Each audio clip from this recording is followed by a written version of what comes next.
Bukan akan melakukan demonstrasi kontekstual modul 2.3 mengenai coaching untuk supervisi akademik bersama saya, Evelyn Hidayati dari SDN Negeri 4 Karangharjo. Saya Retno Kurtiati dari SD Negeri 4 Karangharjo. Eni Widianti dari SDN Negeri 2 Jatiharjo. Indri Haryanti dari SDN Negeri 1 Jatiharjo. Selamat menyaksikan. Ibu Retno. Waalaikumsalam Bu Indri. Nah, bagaimana kabarnya Ibu Retno? Alhamdulillah kabar saya baik Bu Indri. Bagaimana dengan Bu Indri? Alhamdulillah, saya juga baik-baik saja Ibu Retno. Begini Ibu Retno. Nah, sebelumnya saya ingin sebelum Ibu Retno melakukan coaching, sebagai awal saya ingin melakukan beberapa pertanyaan sama Ibu Retno. Bagaimana? Apakah Ibu Retno berkenan? Berkenan Bu. Nah, pertama-tama saya akan mendiskusikan rubrik penilaian kita hari ini ya Bu Retno ya.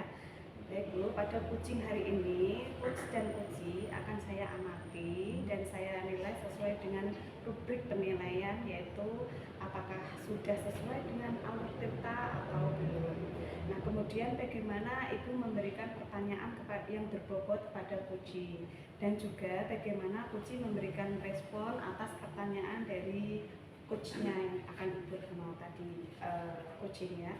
Nah, jangan lupa juga Bu, disesuaikan dengan prinsip coaching, yaitu kemitraan, proses kreatif, memaksimalkan potensi. Nah, di sini saya akan memberikan pertanyaan. Yang pertama yaitu kira-kira kompetensi apa yang akan Ibu Retno kembangkan dalam proses coaching kali ini, Bu? Begini Bu Indri, dalam proses coaching kali ini kompetensi yang akan saya kembangkan adalah kehadiran penuh, kemudian mendengarkan aktif, dan juga saya ingin mengajukan pertanyaan yang berbobot. Sekarang untuk pertanyaan yang kedua, kompetensi mana yang secara spesifik yang akan ingin diobservasi oleh Ibu Retno? Yang secara spesifik itu kompetensi yang ingin diobservasi yaitu adalah mendengarkan aktif, kemudian memberikan pertanyaan yang berbobot. Begitu ya Bu Retno. Kemudian yang terakhir ini Bu Retno, indikator yang bagaimana yang akan diinginkan oleh Ibu Retno pada proses coaching hari ini? Jadi indikator yang saya inginkan dalam coaching ini adalah pada saat coaching nanti saya ingin tuh coaching itu bisa menemukan solusi dari permasalahan yang coaching hadapi, begitu Bu. Oh begitu ya Ibu Retno. Nah, demikian atas apa tadi yang Ibu Retno sampaikan proses dari pra observasi kali ini. Silahkan Ibu Retno untuk melakukan coaching dengan coachingnya Ibu Retno. Silahkan Ibu Retno. Mari. Bu Evi. Waalaikumsalam Ibu. Bagaimana kabarnya hari ini? Alhamdulillah Ibu, kabarnya baik. Ibu juga baik. Alhamdulillah.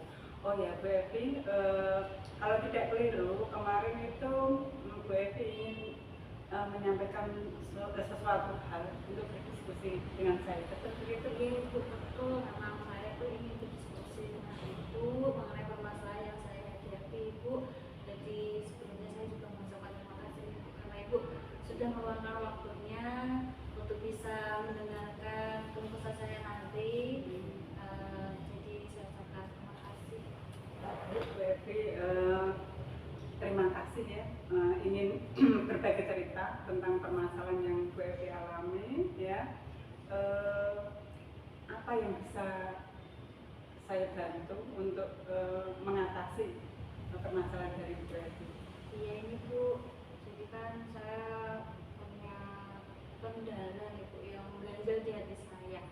Jadi saya berharap nanti ketika saya berbincang-bincang dan berdiskusi dengan Bu Retno sebagai rekan sejawat saya bisa lega, kemudian saya bisa merasa terbantu juga, atau setidaknya bahkan mungkin saya bisa mendapatkan solusi nanti.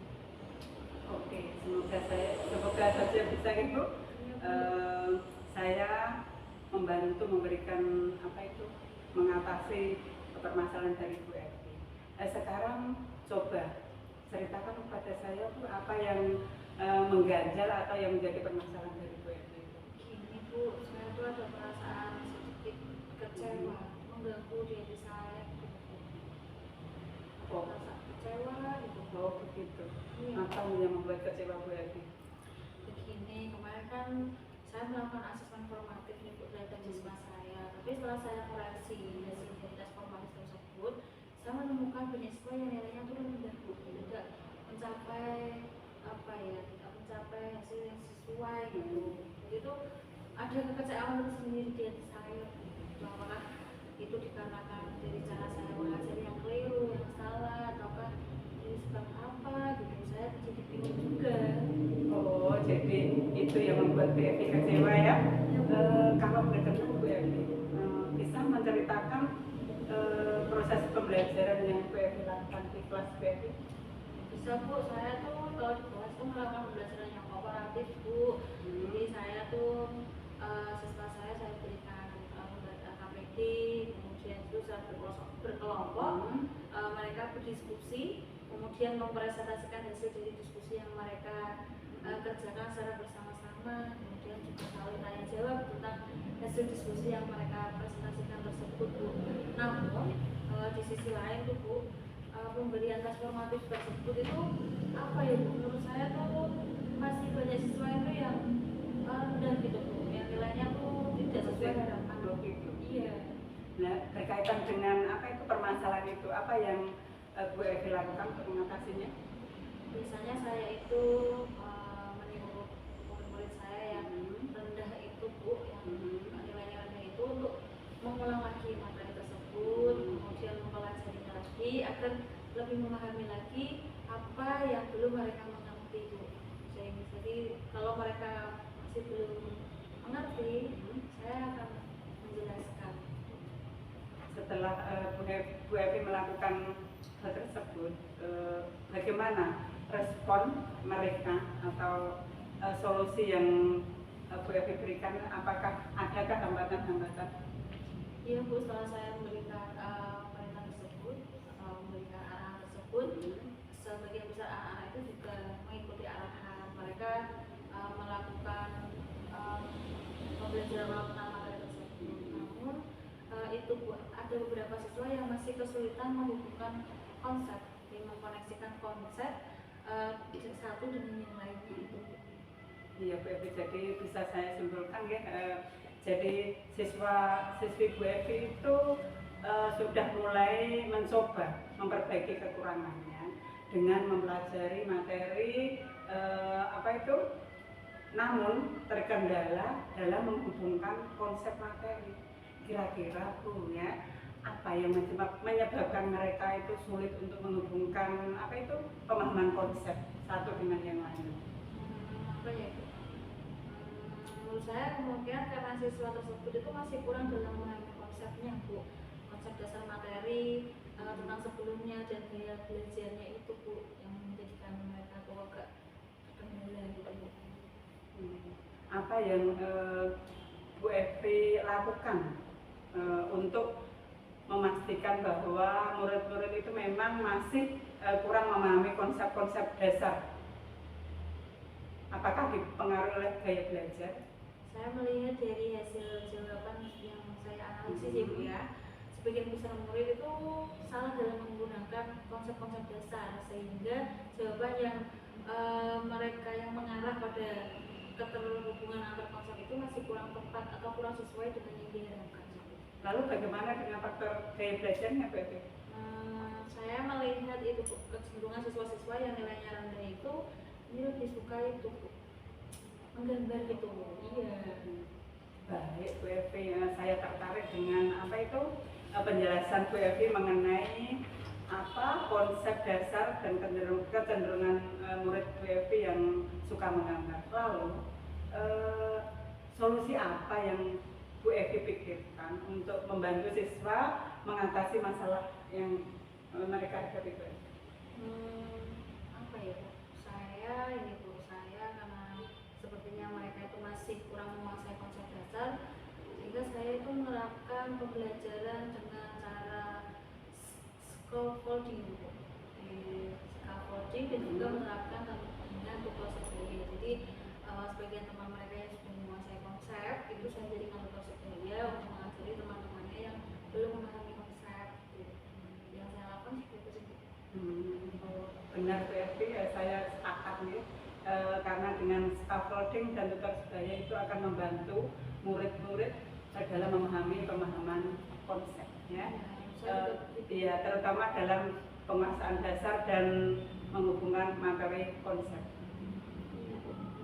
Apakah Bu Evi punya gambaran yang lain yang mungkin bisa menyelesaikan apa itu kemampuan murid dalam memahami konsep tersebut Bu Evi? Ya Bu, saya mungkin juga akan mencoba menggunakan pembelajaran dengan cara metode mapping Bu, supaya siswa itu sudah lebih mudah gitu dalam memahami keterkaitan antar materi dan konsep yang saya terapkan. Nah, itulah maksud saya Bu Evi. Jadi Bu Evi juga bisa menyesuaikan ya pembelajaran mereka sesuai dengan gaya belajar murid, dengan membawa mereka memahami konsep materi dengan lebih mudah memahami materi. Iya Bu, saya akan menggunakan beberapa alternatif yang lain supaya materi atau konsep yang saya terangkan terhadap siswa itu lebih dipahami, lebih mudah dimengerti, dan siswa juga lebih aktif sehingga tujuan dari pembelajaran tersebut sendiri bisa tercapai. Nah, sekarang kapan nih kira-kira Bu Evi akan menindaklanjuti masalah ini? Sepertinya akan saya lakukan secepatnya sih Bu. Mungkin setelah kegiatan ini besok saya akan merancang dan besok saya akan melaksanakan. Kira-kira apa yang akan Bu Evi persiapkan untuk menjalankan komitmen di dalam waktu dekat ini? Saya akan menyiapkan ini Bu tentang alat peraga, perangkat pembelajaran yang mengakomodir kebutuhan siswa gitu, maksudnya mengkalkulasi semua kebutuhan siswa, kemudian tentang apalagi terutama penyusunan bahan materi yang menantang dan berjenjang serta media-media mapping, sehingga anak-anak saya itu ketika belajar itu tidak bosan, kemudian bervariasi, sehingga mereka itu lebih terkonsentrasi, dan karena konsentrasi mungkin nanti materi yang saya akan ajarkan itu jauh lebih dekat. Kemudian untuk menjalankan komitmen dari Bu Evi itu ada pihak-pihak lain yang Bu Evi libatkan dalam pembelajaran? Sebenarnya banyak sih Bu pihak yang akan saya libatkan, terutama pertama itu temannya menjadi ketua sebaya juga, kemudian dengan rekan sejawat saya juga, antar guru mapel atau guru kelas juga. Kemudian tidak lupa saya akan terus berkolaborasi dengan kepala sekolah, serta agar pencapaian saya lebih maksimal, saya akan terus berkoordinasi dengan wali muridnya atau orang tua murid. Baiklah Bu Evi, saya sangat senang mendengar komitmen dari Bu Evi yang Bu Evi sampaikan. Harapan saya ya, semoga masalah ini segera terselesaikan dan siswa-siswa Bu Evi bisa mendapatkan nilai yang lebih baik lagi untuk kedepannya. Iya Bu, terima kasih Bu. Ini dari kita berbincang-bincang ini ternyata saya menjadi lega, kemudian saya tuh lebih memahami tentang permasalahan saya dengan bercerita dengan ibu itu, justru saya malah menemukan solusi dari permasalahan saya sendiri, yaitu murid saya agar lebih semangat dan lebih memahami tentang koneksi konsep tadi. Ternyata ada banyak alternatif yang bisa saya lakukan. Terima kasih banyak Ibu. Sama-sama Bu Evi, sukses selalu untuk Bu Evi ya. Terima kasih Bu. Saya permisi ya Bu. Terima kasih. Tadi sudah melakukan coaching dengan Ibu Evi. Sebelum penutupan ya Bu Retno ya, saya ingin menanyakan beberapa pertanyaan. Untuk yang pertama, apa saja yang telah Ibu lakukan pada saat coaching terkait indikator pencapaian yang digali tadi? Jadi begini Bu, di coaching saya tadi sudah melakukan coaching di alur Tirta, yakni terdiri dari tujuan, kemudian identifikasi, kemudian rencana aksi dan juga tanggung jawab. Sehingga dalam coaching tersebut saya dapat menggali kunci dalam menemukan solusinya. Iya, oke Ibu Retna ya. Saya sebagai observer pada proses coaching yang sudah sesuai dengan alur kita dan juga Bu Retna sudah berusaha untuk menggali dengan memberikan pertanyaan-pertanyaan, solusi-solusi dari permasalahan yang dihadapi oleh coaching ya dari Ibu Evi tadi, dan coaching tadi sudah dilakukan sesuai dengan prinsip coachingnya.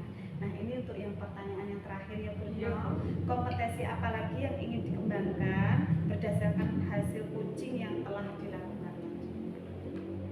Kompetensi yang ingin saya kembangkan itu adalah dengan cara lebih memahami lagi tentang alur kita Bu, sehingga untuk selanjutnya itu bisa lebih baik lagi dalam melakukan coaching. Oh gitu ya Bu. Oke Bu, semoga untuk kedepannya kita bisa melakukan coaching yang lebih baik lagi. Jadi demikian observasi hari ini, semoga bermanfaat lagi ya Bu. Oke, saya tutup. Wassalamualaikum warahmatullahi wabarakatuh. Waalaikumsalam warahmatullahi wabarakatuh. Ini juga